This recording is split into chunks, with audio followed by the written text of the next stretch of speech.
আসসালামু আলাইকুম আপুরা ভাইরা ব্যাখ্যানি কেমন আছেন? আলহামদুলিল্লাহ মুইও ভালো আছি। এই যে আদা রসুন বাটা হলুদ মরিচ ধনিয়া করে লবণ দিয়ে সুন্দর কইরা কষাইতে লইতেছি। এই যে কষাইলেন পরে এই যে দেখেন কি সুন্দর তেল দিয়ে ছাড়ছে। এরপরে মুই সুন্দর করে কষাইতে লইতেছি, কারণ যত কষাইবেন মশলা তত তরকারির স্বাদ পাইবে। এরপরে এই দেখেন লেঞ্জার মাথা ছিল মুই একটু ছোটো ছোটো করে লইছি, কারণ উস্তে দিয়ে রান্না করুম। আবার কইতে পারে না পুরা ভাইয়েরা মাথা এমন কিনলে কাটা। এরপরে এই যে দেখেন ফাঁক করে দেখলাম ফুলকা মুলকা ফেলাই দিয়েছে, পরিষ্কার করে সুন্দর করে লইছি। এরপরে কড়াই করে দিয়ে দিলাম। এরপরে এই যে সুন্দর করে কষাইতেছি যাতে মশলাটি সুন্দর করে ঢোকে। এরপরে হুড়ো দিয়ে দিলাম, হুড়ো দেওয়ার পরে দেখেন কালারটা কেমন হয়েছে সুন্দর। এরপরে এই যে সুন্দর করে একটু চুবাই মুবাই দিলাম। এরপরে এই যে দেখেন তরকারিটা ফুটে গেলে এরপরে কিছুক্ষণ পরে এই যে উস্তেটি দিয়ে দিলাম। উস্তেটি দিয়ে একটু সুন্দর করে জাতা মাথা দিয়ে দিতেছি।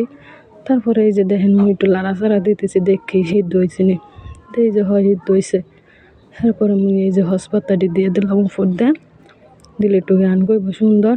এরপরে মুই এই যে হসপাতাটি আবার একটু সরাই মরাই দিলাম কুরসুন দিয়ে লাড়াচাড়া দিয়ে। এরপরে দেখেন এই যে তরকারি হয়ে গেলে মোর কি সুন্দর কালার হয়েছে গো বাপুরা।